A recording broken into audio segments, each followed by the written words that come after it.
Hello.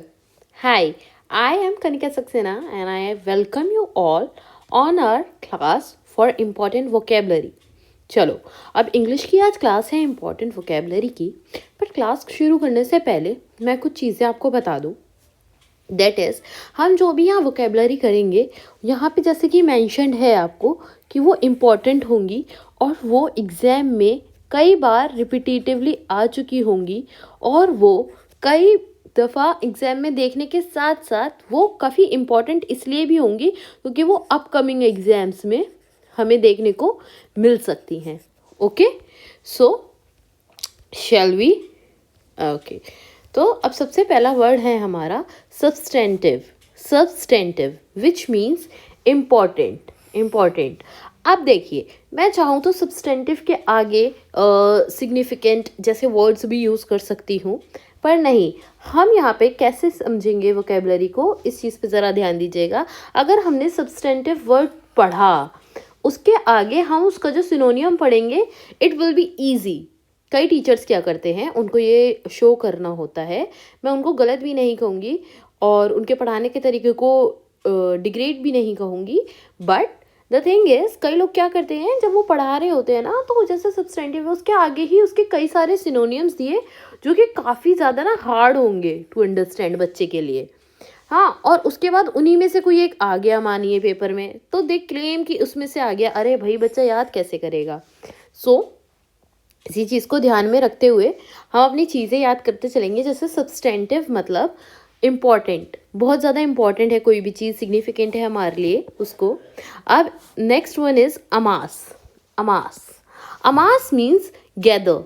Gather इकट्ठा करना, accumulate करना, कि कई सारे लोगों को बुला लिया एक साथ और कह दिया कि यहाँ पे you need to be amass for the parade और anything. Okay, protracted. Protracted means कोई भी चीज़ बहुत ज़्यादा ना लेंदी हो जाती है, बहुत ही लंबी। हमने सोचा नहीं होता है कि वो इतनी लंबी जाएगी, पर वो जाती जाती है, लंबी रहती है, प्रोलॉन्ग्ड होती है, उसे कहते हैं protracted. Now the next word is inept. Inept not suitable और अप्रोप्रिएट। नॉट सुटेबल और अप्रोप्रिएट। देखो, मैं साथ में चाहूँ तो एग्जाम्पल के तौर पे एक सेंटेंस में भी यूज़ करके दिखा सकती हूँ, बट नहीं, अभी यहाँ पे हमें जब ये सेंटेंस में चीज़ें यूज़ होंगी ना, तो वो प्रैक्टिस में आपको पता चलेगा कैसे यूज़ करना है इनको। ठीक है, आपको प्रैक्टिस में ही इस चीज़ के बारे में पता चलेगा इसको करना कैसे है। अभी फ़िलहाल इस चीज़ पे ध्यान देते हैं कि उन वर्ड्स का मतलब क्या है। ये ना आपको याद करने पड़ेंगे। अगर आप याद नहीं करोगे ना, तो आप कितनी भी उसको पढ़ने की कोशिश करो, आपको याद ही नहीं आएगा। वो सेंटेंस में तो लिखा दिखेगा, हाँ पढ़ा तो है इनएप्ट कहीं भी, पर उसका मतलब याद नहीं आएगा। इसलिए इसे मॉर्निंग डोज की तरह ना, अभी एक पूरी PDF I will share with you all, जिन्होंने भी बैच लिया है उन सब के साथ एक PDF शेयर करूँगी मैं इस वोकेबलरी की जो हमने करी है। और आप ना बस कुछ मत करिएगा, उस PDF को पढ़िएगा, नथिंग एल्स। सुबह उठिएगा और पढ़िएगा, तो उसको, इससे क्या होगा ना, आपको याद रहेगी आपकी वोकेबलरी।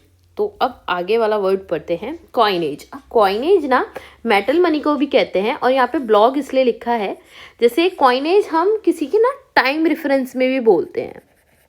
टाइम रेफरेंस में वर्ड की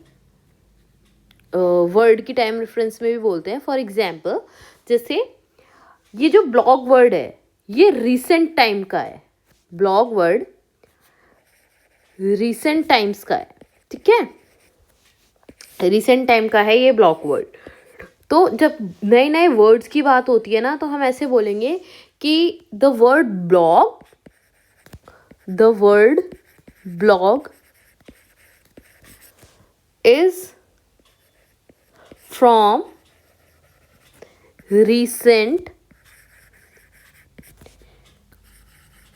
coinage। ओके, ऐसे कॉइनेज को जब वर्ड्स, नए नए वर्ड्स आते हैं, उनके लिए भी यूज़ किया जाता है। अब एक वर्ड है, जैसे यहाँ पे we all can see allude. Okay, allude, we can see the word allude here. Wait a sec, yes, अब कंटिन्यू करते हैं। हम जैसे एक वर्ड देखते हैं, allude. Allude means hint, imply, refer. अब एक चीज़ का याद रखिएगा, जैसे ये वर्ड एल्यूड तो है, बट इसके आगे एक वर्ड लिखिए ELUDE। ओके, अब इसका मतलब होता है, इस वाले एल्यूड का मतलब होता है टू एस्केप। ठीक है, इस वाले का मतलब होता है हिंट, इम्प्लाई। ठीक है, किसी को हिंट देना, किसी बारे में बताना कि आई एल्यूड यू अबाउट दिस, यार मैंने हिंट दिया था तुझे इसके बारे में। अब नेक्स्ट वर्ड पे आते हैं। ऐसे जो कंफ्यूजिंग वर्ड है ना, उन्हें हमेशा साथ साथ याद करते चलना है। ओके, ऑब्विएट, ऑब्विएट, ऑब्विएट मतलब रिमूव प्रॉब्लम, किसी भी चीज़ को हटा देना। जैसे corona vaccine successfully obviate the virus. Okay, obviate मतलब remove the problem. Okay, next is tranquillity which mean pacify, to calm. ठीक है, पेसिफाई, टू काम। ट्रैंक्विलिटी जैसे आपने सुना होगा ट्रैंक्विल शॉट्स दिए जाते हैं एनिमल्स को। ओके, एनिमल्स को ट्रैंक्विल शॉट दिए जाते हैं। कहीं भी बाहर चीता वगैरह अगर भाग गया या फिर जंगल से शहर में आ गया, तो आपने लोगों ने न्यूज़ में सुना होगा ना कि उसको ट्रैंक्विल शॉट दिया। ट्रैंक्विल शॉट मतलब वही कि ट्रैंक्विल मतलब होता है पेसिफाई, उसको पेसिफाई, उसको शांत करने के लिए, उसका एग्रेशन जो है उसे कम करने के लिए हमने उसको ट्रैंक्विल शॉट दिए हैं। तो ट्रैंक्विल मतलब टू काम, टू पेसिफाई। हमेशा ट्रैंक्विल को इससे रिलेट करके, एनिमल से रिलेट करके याद करना। ओके, तो भूलोगे नहीं आप लोग। Next word is pre requisite. Pre requisite, pre requisite means होता है रिक्वायरमेंट, कंडीशन। मतलब कोई भी फॉर्म हम फिल करते हैं उसमें कुछ चीज़ें दी जाती हैं। ये स्पेशली ना प्री रिक्विजिट फॉर्म्स जो वर्ड है वो यूज़ होता है कि जब भी हम कोई भी ऐसी ट्रीटी वगैरह साइन कर रहे होते हैं ना, तो उसमें कुछ कंडीशंस होती हैं। तो उन्हीं कंडीशंस को फॉर्मल वे में कहा गया है प्री रिक्विजिट। ओके, तो requirements condition for anything is called prerequisite. Now is डिसअवाउ।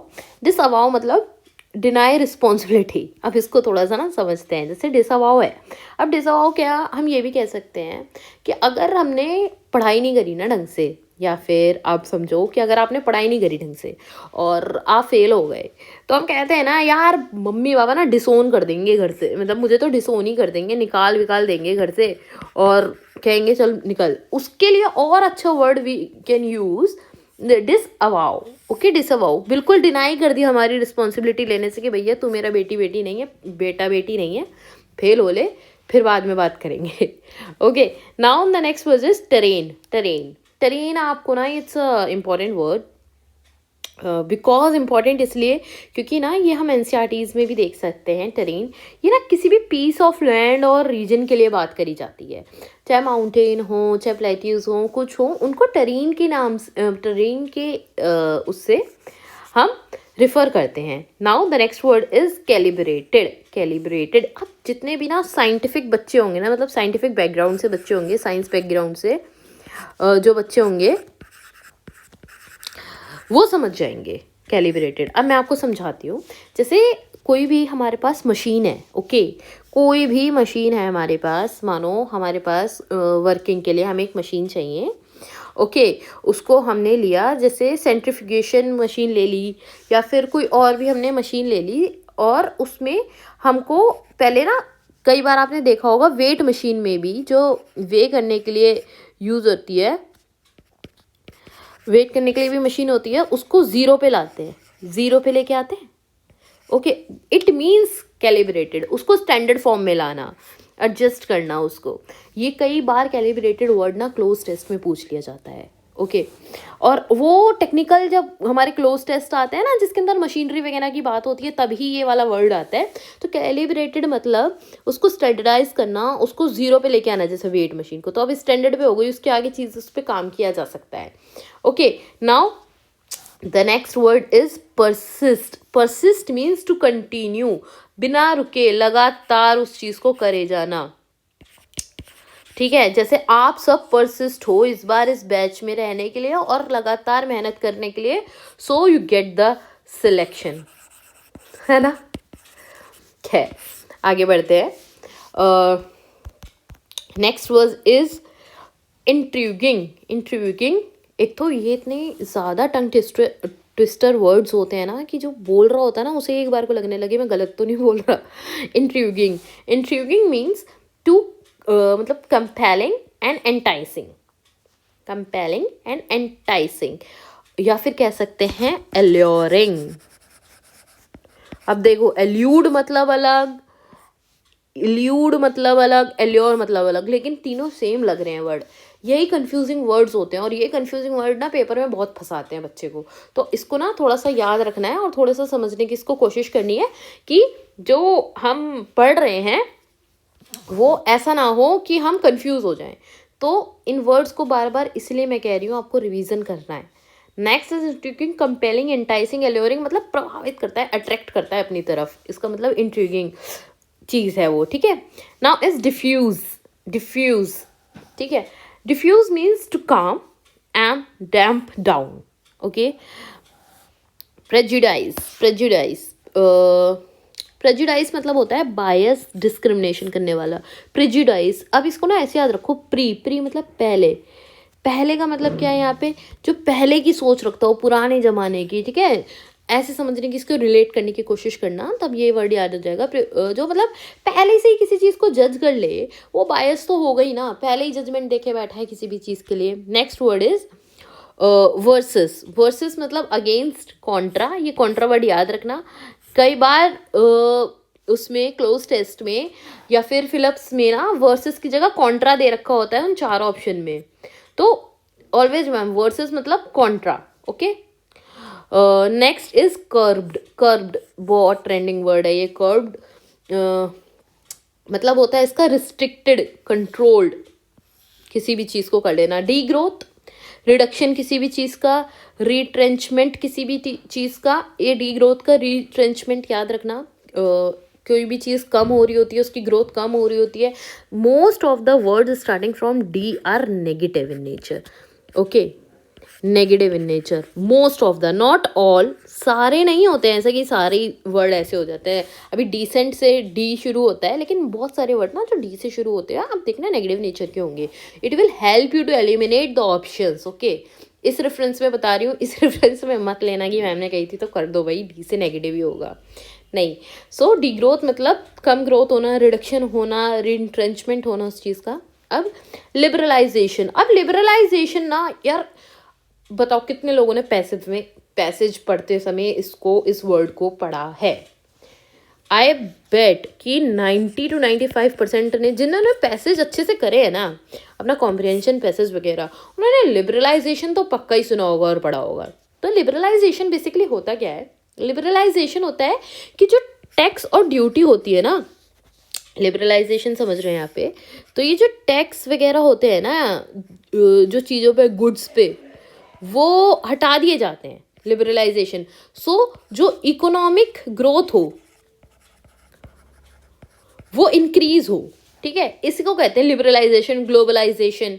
तो जब भी ऐसी बात हो रही हो ना, पैसेज को देखना, पढ़ना, इन वोकेबलरी को मैं इस तरीके से समझा रही हूँ ना कि यार अब क्लोज टेस्ट आ जाए, पैसेज आ जाए, फिलअप्स आ जाए, या खुद में सिनोनियम एंटोनियम आ जाए, उसमें वोकेबलरी काम आनी है जो आप यहाँ पे पढ़ रहे हो। तो अब जब भी कोई पैसेज इकोनॉमिक्स से आएगा और उसमें लिबरलाइजेशन होगा, अगर वो पैसेज पॉजिटिव साइड जा रहा है तो 4 ऑप्शन में से चाहे कुछ भी हो, ग्लोबलाइजेशन हो, चाहे क्या कहते हैं सॉवरेनिटी हो, चाहे लिबरलाइजेशन हो, जो भी हो, लिबरलाइजेशन ही चूज़ करना। इट्स ऑलवेज फॉर कि टैक्स, और जो टैक्स लगता है गुड्स वगैरह पे, वो उसे हटाना, उसे कम कर दिया जाता है for the economic growth. Now the next word is mitigation, mitigation, इसको ऐसे याद करते हैं जैसे मिट्टी मतलब मिट्टी, ठीक है, मिट्टी, मिट्टी जो होती है उसको हटाने के, साफ करने पे ही थोड़ा अच्छा लगता है कि हट जाए, धूल मिट्टी साफ हो जाए, ठीक है, तो उसका मतलब ही होता है मिटिगेशन का मतलब एलिमिनेट।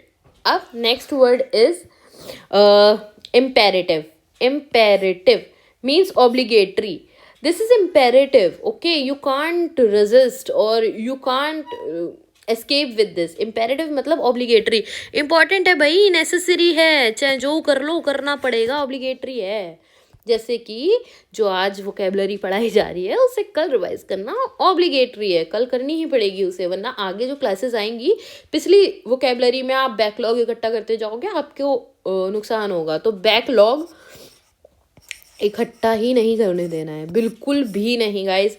अगर आपने बैकलॉग इकट्ठा होने दिया ना तो बहुत ज़्यादा मैं आपको कह रही हूँ कि प्रॉब्लम आ सकती है for the exam. I am not telling कि तबीयत ख़राब है तब भी पढ़ो, या फिर कुछ ऐसा काम है मम्मी कोई काम बता रही है फिर भी कहो अरे नहीं नहीं बैकलॉग नहीं होना चाहिए, नहीं। हाँ, लेकिन टाइम निकाल के क्लासेस अपने आप में बहुत ज़्यादा बड़ी नहीं बना रही हूँ इसलिए क्योंकि एक बार आप देख सको, और जो PDF दूंगी वो भी बहुत सारे वर्ड्स के एक साथ नहीं दूंगी, ताकि जो PDF आपको मिलती जाए फटाफट आप उसको रिवाइज करते जाओ।